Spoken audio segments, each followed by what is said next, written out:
औज़ुबिल्लाहिमिनश्शैतानिर्रजीम बिस्मिल्लाहिर्रहमानिर्रहीम। I am Qasim Ali from laureate group of school and colleges Multan.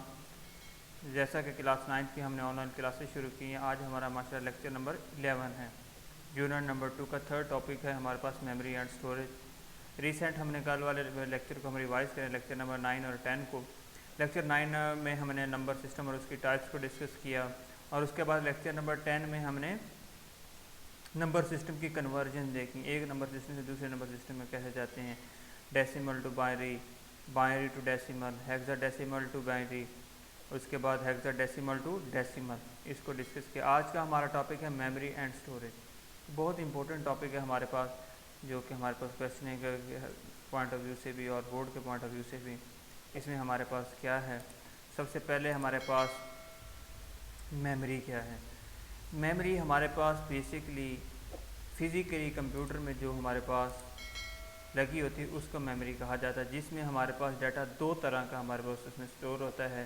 इसी तरह उसको दो तरह का नाम दिए, एक वोलेटाइल मेमोरी है, एक नॉन वोलेटाइल। एक आर्जी तौर पर डाटा स्टोर करते, दूसरी परमानेंट स्टोर करती है, मीन्स कि उसमें डाटा लूज़ नहीं होता। वोलेटाइल मेमोरी में ये होता है, और नॉन आरजी में हमारे पास ये होता है कि डाटा हमारे पास उसमें खो जाता है, जैसे हमारे पास सिस्टम को ऑफ़ किया जाए, जिसकी हमारे पास बेहतरीन एग्जांपल रैम है। ठीक है, रैंडम एक्सेस मेमोरी रैम के नाम से, जो कि प्रीवियस बुक का मैंने ओल्ड बुक्स में डिस्कस की थी, लेकिन इस न्यू बुक में तो खैर नहीं है, उसका अभी तक जिक्र आया, ऐसे में आ जाए। अब कंप्यूटर मेमोरी क्या है, अब computer memory is physical capable of storing data, के इस काबिल होती है वो डाटा को स्टोर करती है। There are two types of memory, volatile memory and non volatile memory, volatile memory और non volatile memory. Volatile memory मतलब हमारे पास क्या है, आरजी तौर पर डाटा स्टोर करने वाली, क्या आरजी तौर पे डाटा स्टोर करें, जैसे कंप्यूटर शट डाउन करें हमारे पास डाटा लूज होती है। नॉन वोलेटाइल मेमोरी हमारे पास क्या है कि जो डाटा को हमारे पास परमानेंट स्टोर करती है। देखते हैं नेक्स्ट में हमारे पास क्या है मेमोरी, वोलेटाइल मेमोरी और non volatile. Volatile memory, primary memory. Primary memory हमारे पास a device which hold data as long as it has power supply connected to it. वो कह रहा है कि जब तक उसे करंट मिल रहा है, पावर उसे जब तक उसे करंट मिल रहा है तब तक वो काम करेगी, तब तक उसमें डाटा पड़ा रहेगा। इस called volatile. It is best example of RAM, random access memory, which hold memory only as long as it connected to power sources. Power source से करंट, जब तक उसी को इलेक्ट्रिक करंट है उस वक्त तक वो काम कर रही है, जैसे उसमें करंट खत्म हुआ वो डाटा लूज कर देगी, डिस्ट्रॉय कर देगी, ज़ाया कर देगी। As soon as the power supply disconnected the data RAM is cleared, RAM is cleared, उसमें कोई डाटा नहीं रहता। Non volatile memory a device which can hold data, ये डाटा रखती है अपने पास, it not connected to any power source. अगर ये इसमें करंट नहीं भी है, इसमें जो अपने डाटा रखा है वो सेफ पड़ा रहेगा, वो ज़्यादा डिस्ट्रॉय नहीं होगा। Typical example non volatile memory, hard disk, flash drive and memory cards are installed in cell phones. Even if you turn off your PC, the data in your hard drive or flash drive stay intact. इसमें क्या, उसमें data पड़ा रहता है। ठीक है, hard disk में जैसे देखें हमारे पास जो भी म्यूज़िक वगैरह जो भी डॉक्यूमेंट्री हमने रखी वो पड़ी रहती है, वो ज़ाया नहीं। ये क्या है, नॉन वोलेटाइल मेमोरी है। समझिए कि वोलेटाइल मेमोरी कौन सी है, प्राइमरी मेमोरी, जिसमें डाटा आर्जी तौर पे स्टोर होता है। इसमें हमारे पास क्या है, रैम है, कैशे है, हमारे पास रजिस्टर्स हैं, ये हमारे पास वोलेटाइल मेमोरी की मिसालें हैं। नॉन वोलेटाइल की हमारे पास हार्ड डिस्क है, फ्लैश है, ये हमारे पास क्या है।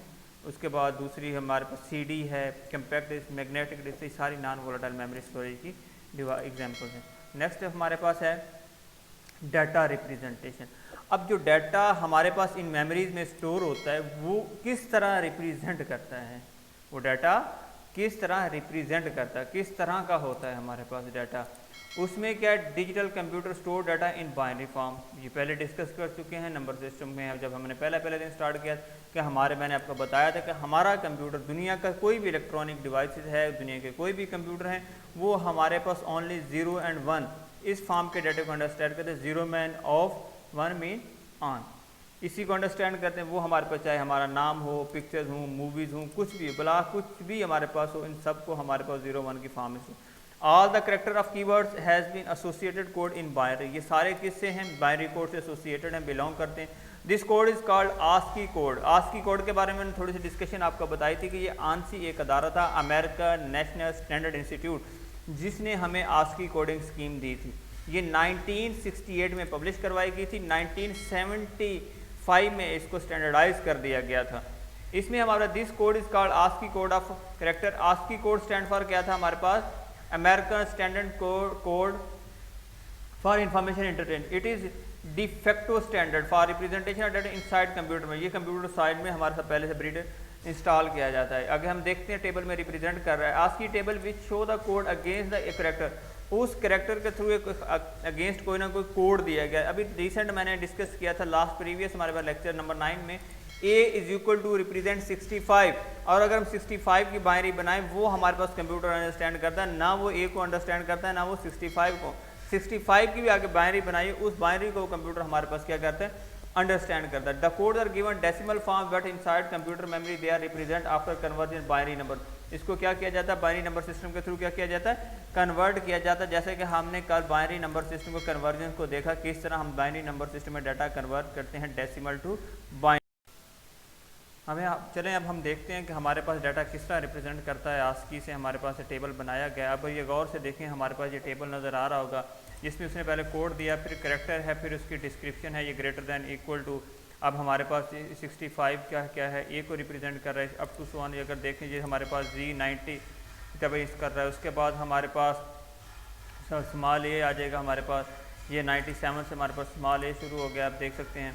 98 पे बी है, 99 पे सी, अप टू सो ऑन। ये हमारे पास क्या डाटा रिप्रेजेंट कर रहा है। अगर ये नीचे से गौर से ये आप एग्जाम्पल को देखें, हमारे पास to store the name of our country. अगर हमारे मुल्क का पाकिस्तान का नाम देखें स्टोर को इन कंप्यूटर मेमोरी, वो किस तरह स्टोर होगा तो किस तरह काम करेगा। अगर आप गौर से देखें तो हमारे पास पी उसने कहा 80 को रिप्रेजेंट कर रहा है, उसका ए रिप्रेजेंट 97 है स्मॉल। अब ए हमारे पास स्मॉल था, उसको 97 है क्योंकि कैपिटल ए हमारे पास 65 है, के हमारे पास 107 है, आई हमारे पास 105 है, एस हमारे 115 है, उसके बाद हमारे पास आई 116 है, उसके बाद सॉरी टी हमारे पास 116 है, ए हमारे पास 97 है, एन हमारे पास 110 है। अगर गौर से देखें तो ये हमें रिप्रेजेंट कर रहा है तो हमारे पास डाटा किस तरह रिप्रेजेंट करता है कंप्यूटर से। अब कंप्यूटर में हमारे पास जो आगे कोडिंग दी गई है 01 की फॉर्म में, इस फॉर्म में हमारे पास डाटा रिप्रेजेंट करता है। अब क्या हुआ, हमारा डाटा सबसे पहले आस्की से इसको कन्वर्ट कर दिया गया बाइनरी फॉर्म में, जो हमारे पास कंप्यूटर हमारा अंडरस्टैंड कर सकता था, समझ सकता था, जो हमारे लिए हेल्पफुल और मददगार साबित होता है। ठीक है, उसके बाद नेक्स्ट हमारे पास है, नेक्स्ट देखते हैं हमारे पास कौन सा टॉपिक है। नेक्स्ट हमारे पास है स्टोरेज डिवाइसेस। स्टोरेज डिवाइसेस कौन कौन सी, वो डिवाइसेस जो डाटा हमारे पास परमानेंटली स्टोर करती हैं, वो डिवाइसेस जो डाटा हमारे पास परमानेंटली स्टोर करते हैं और हमारे पे ह्यूज अमाउंट ऑफ बहुत सारा डाटा उसमें स्टोर किया जाता है, जो हमारे पास फ्यूचर में यूज़ करने के लिए, इस्तेमाल करने के लिए, यूटिलाइज करने के लिए रखा जाता है। जिसमें any computing hardware that is use for storing porting and extracting data is called storage devices. हमारे पास डाटा को स्टोर करना, पोर्टिंग करना और एक्सट्रैक्ट करना, उसको इन्हांस करना, सर इसमें क्या हमारे पास स्टोरेज डिवाइसेस का इस्तेमाल किया। It can hold store information both temporary and permanent. ये टेम्परेरी और परमानेंट डाटा स्टोर कर सकती हैं। इसकी एग्जांपल हमारे पास hard disk, RAM, CD, USB flash है, जिसमें डाटा हमारे पास ह्यूज अमाउंट में रखा जाता है। अब हमारे पास आता है कि difference between memory and storage. अब ये डिफरेंस बहुत समझने वाली बात है। डिफरेंस देखेंगे हमारे पास क्या है। अब मेमोरी क्या है, place where application load during processing. जब भी हमारे पास कोई डाटा हमने एग्जीक्यूट करना है, चलाना है, रन करना है, सबसे पहले उसको क्या किया जाता है, लोड किया जाता है। वो लोड कहाँ होता है हमारे पास, सबसे पहले हमारे पास डाटा कहाँ होता है, मेमोरी में लोड होता है। कौन सी मेमोरी हमारे पास, रैम, रैंडम एक्सेस मेमोरी में हमारे पास डाटा लोड होता है। दूसरा इसी का हमारे पास स्टोरेज का, usually the place where data stored for long और शॉर्ट टाइम, कि हमारे पास लॉन्ग और शॉर्ट टर्म के लिए जहाँ डाटा हम स्टोर करते हैं, रखते हैं परमानेंटली फॉर फ्यूचर यूज़ करने के लिए। दूसरा point temporary storage device. Memory आपके पास क्या है, प्राइमरी स्टोरेज डिवाइस है, टेम्परेरी आर्जी तौर पे डाटा स्टोर करने वाली। स्टोरेज आपकी परमानेंट स्टोरेज डिवाइस है। उसके बाद लेसर इन साइज, मेमोरी का साइज़ कम होता है लेकिन स्पीड हमारे पास ज़्यादा होती है। हमारे स्टोरेज का क्या कहता है, साइज़ हमारे पास बहुत ज़्यादा होता है लेकिन इसकी स्पीड कम होती है मेमोरी की निस्बत। अब हमारे पास क्या है, नेक्स्ट पॉइंट है हाई एक्सेसिंग स्पीड में। आप बता हमारे पास क्या है, रैम या मेमोरी हमारे पास क्या है, ये हाई एक्सेसिंग, इनकी स्पीड बहुत ज़्यादा हाई होती है लेकिन हमारे पास स्टोरेज डिवाइस की स्पीड स्लो होती है। It is all called primary memory. हमारे पास मेमोरी को क्या जाता है, प्राइमरी मेमोरी कहा जाता है। स्टोरेज को हम सेकेंडरी मेमोरी का नाम देते हैं। अब हमारे पास कंप्यूटर में डाटा स्टोर करने के लिए मेमोरी मेजरिंग के चंद एक यूनिट से हम यूनिट से डिस्कस करते हैं। सबसे पहले हमारे पास सबसे छोटा और स्मॉलेस्ट यूनिट हमारे पास बिट है। जिस तरह कि अगर याद हो तो मैंने जब बाइनरी नंबर सिस्टम आपको बताया था, बाइनरी नंबर सिस्टम मैंने आपको ये बताया था कि 0 रिप्रेजेंट 1 बिट को, 1 रिप्रेजेंट 1 बिट। अब हमारे पास इसमें क्या होता है, 1 बिट में एक ही डाटा हमारे पास, एक बिट का डाटा, और सबसे छोटा यूनिट है हमारे पास बिट, सबसे क्या है, छोटा यूनिट है बिट हमारे पास। उसके बाद बाइट, जब हम 8 बिट को हम इकट्ठा करेंगे एक जगह, 8 बिट की हम कलेक्शन करेंगे तो वो हमारे पास क्या बन जाएगा। उसके बाद हमारे पास है किलो बाइट्स। किलो बाइट्स में हमारे पास क्या 1024 बाइट्स, 1024 हमारे पास इसमें बाइट्स मौजूद होते हैं। मेगा बाइट्स हमारे पास क्या 1024, इसमें किलो बाइट्स होते हैं। उसके बाद हमारे पास गीगा बाइट है, उसमें 1024 MB मौजूद होते हैं। उसका टेरा बाइट जिसमें 1024 GB हैं। उसके बाद पीटा बाइट 1024 टेरा बाइट। ये टेबल आपने अच्छी तरह लर्न करना, क्योंकि टेबल में से आपके मोस्टली MCQs पूछे जाते हैं, जो कि बहुत इंपॉर्टेंट है। और स्मॉलेस्ट यूनिट के बारे में आपको पता, और इसमें एक यूनिट स्किप किया गया है बिट के बाद और बाइट से पहले। हमारे पास जब हम 4 बिट्स को इकट्ठा करेंगे, जब हमारे पास 4 बिट्स को हम इकट्ठा करेंगे, वो हमारे पास एक निब्बल बनेगा। क्या बनेगा हमारे पास, एक निब्बल बनेगा। जब 4 collection of 4 bits is called nibble, और collection of 2 nibbles is called byte. ये बताने के बाद, क्योंकि आपकी इस बुक में नहीं दिए गया, आपके प्रीवियस बुक में ये टॉपिक मौजूद था। नेक्स्ट टॉपिक अब इंशाल्लाह हम डिस्कस करेंगे कि हमारे पास बूलियन अलजबरा क्या है। लेक्चर नंबर 11 हमारे पास एंड हो चुका, मेमोरी एंड उसके मेमोरी मेजरिंग के यूनिट से हम उनको लर्न किया और समझा। अब हमारे पास उसमें आज हमने क्या लर्न किया, मेमोरी समझा, स्टोरेज समझा, volatile memory, non volatile memory, और मेमोरी मेजरिंग यूनिट्स, और डाटा किस तरह मेमोरी में स्टोर होता है, bit, byte, megabyte, kilobyte, terabyte, इन सबको हमने अक्सर समझा। अब हमारे पास नेक्स्ट टॉपिक जो है बूलियन अलजबरा होगा। इंशाल्लाह इसको हम डिस्कस करेंगे, बूलियन अलजबरा क्या है, ये किस तरह काम करता है। आज के लिए अल्लाह हाफिज़, इंशाल्लाह मिलते हैं फिर नेक्स्ट लेक्चर नंबर 12 में। अगर कोई इसमें कोई क्यूरी को क्वेश्चन हो तो इसके बारे में आप कमेंट कर सकते हैं, इसके क्वेश्चन कर सकते हैं, आपके पास ये सोर्स अवेलेबल है। ओके, अल्लाह हाफिज़, जज़ाकल्लाह।